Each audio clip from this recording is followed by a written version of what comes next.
hear the beat. It's in my chest. Got me feeling some kind of way. I confess the rhythm takes over. No room to rest. My heart's dancing. It's a love conquest. Oh, the melody. It's smooth. আজকে first time নতুন একটি recipe আমি try করতেছি আর সেটাও আপনাদের সঙ্গে share করতেছি। Hello everyone, আসসালামু আলাইকুম, ওয়েলকাম ব্যাক আইনস মম লাইফস্টাইল চ্যানেল। কেমন আছেন সবাই? আমরা আলহামদুলিল্লাহ খুব ভালো আছি। তো প্রথমেই তো দেখতে পাচ্ছেন আমি একটা কড়াইয়ে হচ্ছে এলাচ আর হচ্ছে জিরা ভেজে নিচ্ছি বা টেলে নিচ্ছি, যে যেটাই বলুন না কেন। তো এগুলো আমি ভেজে নিয়েছি, এখন হচ্ছে একটা সাইডে নামিয়ে রাখবো। I hear the beat. তো কড়াইটা আবার আমি হচ্ছে চুলাতে বসিয়ে দিয়েছি আর এখন হচ্ছে পরিমাণ মতো তেল দিয়ে দিচ্ছি। I confess the rhythm takes over. তেলটা গরম হয়ে আসলে তারপর আমি হচ্ছে মাংস রান্না করব। ও হ্যাঁ, আমি আজকে কিভাবে মাংসটা রান্না করছি সেটাই তো আপনাদেরকে বলা হলো না।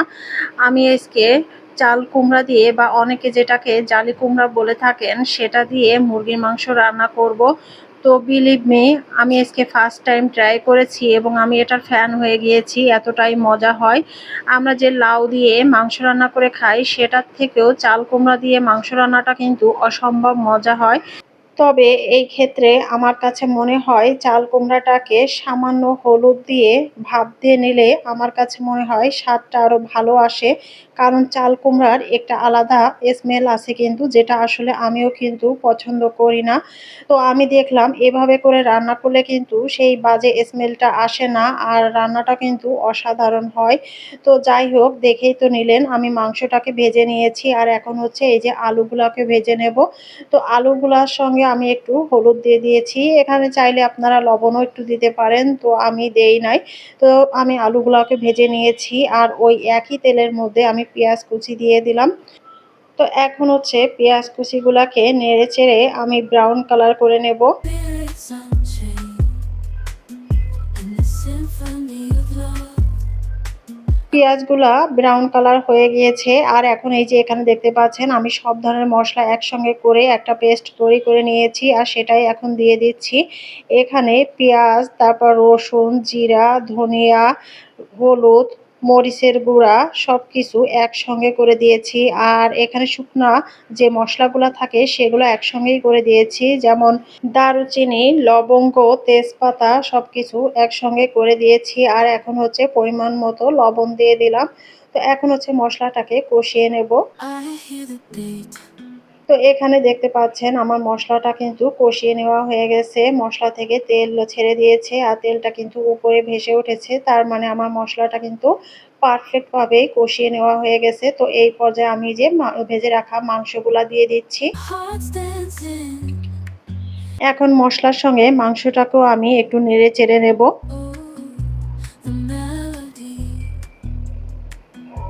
It's smooth and sweet, like honey dripping from a. কিছুক্ষণ মাংসটাকে মশলার সঙ্গে নেড়ে চেড়ে নিয়েছি আর এখন হচ্ছে আমি আলুগুলোকে অ্যাড করে দিচ্ছি। এটা ব্রয়লার মুরগি আর ব্রয়লার মুরগিটা তো খুবই নরম হয়ে থাকে, তো একসঙ্গে আলু দিয়ে রান্না করলে কোনো সমস্যা হয় না। It's the rhythm of love, baby. এখন আমি আলু এবং মাংসটাকেও একটু নেড়ে চেড়ে নিচ্ছি মশলার সঙ্গে। Help us sway. Nothing else matters. It's my heart. তো এখন এই পর্যায়ে আমি দিব সেই সিদ্ধ করে রাখা বা ভাপ দিয়ে রাখা চাল কুমড়াগুলা। দেখতে পাচ্ছেন আমি কিভাবে চাল কুমড়াটাকে একটু ভাপ দিয়ে নিয়েছি, এটা কিন্তু একদম সিদ্ধ হয়ে যায় নাই। আমি দেখাচ্ছে 10 থেকে 12 মিনিটের মতো সিদ্ধ করে ওর যে বাড়তি পানিটা ছিল সেই পানিটা ফেলে দিয়েছি। আর তাতে করে কিন্তু আমার কাছে মনে হয়েছে যে চাল কুমড়ার যে একটা স্মেল থাকে সেই স্মেলটা একদমই থাকে না। আপনারা একদিন এভাবে করে বাসায় চাল কুমড়া দিয়ে মাংস রান্না করে খেয়ে দেখবেন। বড় এবং ছোট সবাই আপনার প্রশংসা করতে অনেক বেশি বাধ্য থাকবে কিন্তু। আমার ছোট আয়ান বাবা, সেও কিন্তু এই তরকারিটা খুব বেশি পছন্দ করেছিল আর ও খুব মজা করে খেয়েছিল। When the music plays. Ayaan বাবা খাওয়া দাওয়ার ব্যাপারে খুবই সচেতন। সে ছোট্ট একটা বাচ্চা, তারপরও সে কিন্তু খুব বেছে বেছে খাওয়া দাওয়া করে। সে নাক দিয়ে স্মেল নিয়ে থাকে, তারপর গালে কোনো খাবার দেওয়ার পরে সে খাবারটা টেস্ট করে দেখে সে খাবে কিনা। তো দেখলাম যে আয়ান বাবা এই রান্নাটা কিন্তু অনেক বেশি পছন্দ করেছিল আর কি। তো যাই হোক, আমি সবকিছু মসলার সঙ্গে একটু কষিয়ে নিয়েছি বা মসলার সঙ্গে ভেজে নিয়েছি। আর এখন হচ্ছে পরিমাণ মতো পানি দিয়ে দিয়েছি যাতে আমার মাংস, আলু এবং চাল কুমড়াটা পরিপূর্ণভাবে সিদ্ধ হয়ে যায়। তো এখন একটু নেড়ে দিচ্ছি। নেড়ে দেওয়ার পরে আমি ঢাকনা দিয়ে ঢেকে রেখে দেব। I hear the beat, it's in my chest, got me feeling some kind of way. যে কোনো রান্নায় কিন্তু মাঝে মধ্যে এসে ঢাকনা তুলে দেখতে হয় যে কি অবস্থা, পানি শুকিয়ে গেছে কিনা। অনেক ক্ষেত্রে হয় কি যে তলার দিকে একদম লেগে যায় বা পুড়ে যায়। মাংস, আলু এবং চাল কুমড়া সবকিছুই কিন্তু সিদ্ধ হয়ে গেছে। তো এখন হচ্ছে আমি একটু নেড়েচেড়ে দিচ্ছি। তলার দিকে যতটুকু লেগে গেছে সেটা যাতে ছাড়িয়ে যায়। আর অন্য চুলাতে আমি পানি গরম করতে দিয়েছিলাম। আর এখন হচ্ছে এই যে পরিমাণ মতো ঝোলের পানি আমি দিয়ে দিচ্ছি। তো ঝোলের পানি দেওয়ার পরেও আমি একটু নেড়েচেড়ে দেব। ভিডিওর এই পর্যায়ে এসেও যারা একটা লাইক দিতে ভুলে গিয়েছেন, প্লিজ একটা লাইক দিয়ে ভিডিওটি ফুল ওয়াচ করার অনুরোধ রইলো। আর আমার ভিডিওটি যদি আপনার কাছে ভালো লেগে থাকে তাহলে ফ্রেন্ডস অ্যান্ড ফ্যামিলির সঙ্গে শেয়ার করার অনুরোধ রইলো। Nothing else matters, it's my heart that obeys.